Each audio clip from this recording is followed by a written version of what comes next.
आज आपण बघतलाव आमच्या गावचं गणपती विसर्जन। त्याच्या आधी तुमका दाखवते निसर्गाचा चमत्कार। ते दिवशी आमच्या घरावर कडक ऊन आणि तकडे बघतास ना आता तकडे खूप अंधार होतो। काय या निसर्गाचा रूप असा ना अद्भुत। गणपतीचे 11 दिवस केव्हा सरतात ना ह्या कोणाकच कळत नाही।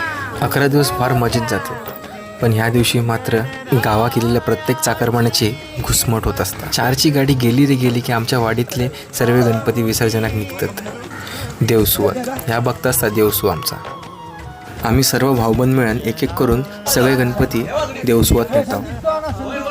देवसुवात गणपती इले की आम्ही सर्व मंडळी मिळून एकत्रित गणपती बाप्पाची आरती करतो। आरती झाली रे झाली की गेल्या वर्षीचा कोणाचा काय नवस असा तर तो फेडलो जाता आणि नंतर गणपती विसर्जनाची सुरुवात होता।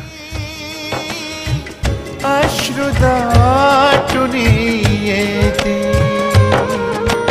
विसर्जनाची वेळ येता